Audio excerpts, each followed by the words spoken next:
আমার 2 বছরের মেয়েকে এক ঝুড়ি চকলেট উপহার দিয়েছিল এক দুঃসম্পর্কের আত্মীয়। আর চকলেট পাগল আমি তার থেকে ভাগ বসিয়েছিলাম। বেশ কয়েকটা মুখে পুড়েছিলাম। সেই দেখে গেল গেল রব তুলেছিলেন আমার শাশুড়ি। ছি বৌমা, সন্তানের খাবারে ভাগ বসাও, তুমি না মা? দমে গেছিলাম। মনে হয়েছিল সত্যিই হয়তো খুব বড় ভুল করেছি। সেবার পুজোয় একটা দোকানের শোকেসে ডিসপ্লে করা গাউন দেখে এত পছন্দ হলো যে কিনে ফেললাম, পরেও নিলাম অষ্টমীতে।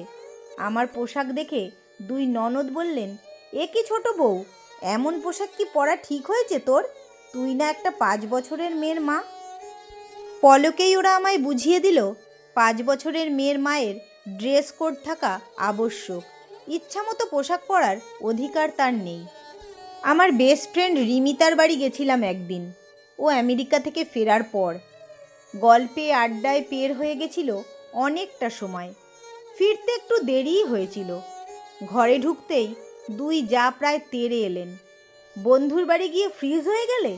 এদিকে মেয়েটা যে স্কুল থেকে ফিরে তোমার অপেক্ষা করছে, তুমি কেমন মা?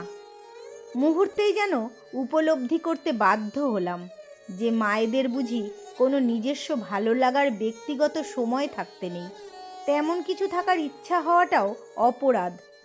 তারপর থেকে আর ভুল হয়নি কখনো। শরীর খারাপ হলেও মেয়েকে বুঝতে দিইনি। কে যেন কানে কানে বলে যেত, মায়েদের ক্লান্ত হতে নেই, মায়েদের নিজের কথা সন্তানের আগে ভাবতে নেই।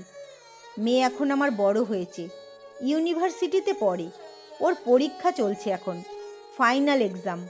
আর ঠিক এই সময়ই পড়ে গেল বুকানের আশীর্বাদ। বুকান আমার দাদার ছেলে, কিন্তু ছোট থেকেই আমার বড্ড ন্যাওটা। আমি একটু বেশিই ভালোবাসি ওকে। মা, তুমি বুকান দাদার আশীর্বাদে যাবে না? প্রশ্ন করল আত্মজা। না রে, তোর পরীক্ষা চলছে তো, আমি বললাম। মা কখনো মেয়ের পরীক্ষার মধ্যে যেতে পারে? কি যে বলিস, বলে উঠল মেয়ের বাবা। কেন বাবা, তুমি তো সবই করছো। গতকাল অফিস পিকনিকেও ঘুরে এলে আমার পরীক্ষার মধ্যেই, তাহলে মা যাবে না কেন? আরে মায়েদের ব্যাপার আলাদা, বলল ওর বাবা। মায়েরাও মানুষ বাবা, আর বাকিদের মতোই। তাই মায়েদেরও ক্লান্ত লাগে, মায়েদেরও শখ আহ্লাদ থাকে, মায়েদেরও নিজস্ব সময় লাগে, মায়েদেরও বিশ্রাম দরকার হয়।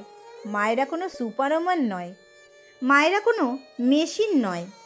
মা হওয়া মানেই নিজেকে ভুলে যাওয়া নয়, মা হওয়া মানেই নিজের সব শখ আহ্লাদ ছুঁড়ে ফেলে রোবট হয়ে যাওয়া নয়। তাই মা যাবে, অবশ্যই যাবে। আমার পরীক্ষার জন্য মায়ের যাওয়া আটকাবে না। মেয়ের বাবা নিরুত্তর, আর আমার 2 চোখের কোল ভরে উঠল জলে। না, মেয়েটা আমার সত্যি সত্যিই বড় হয়ে গেছে।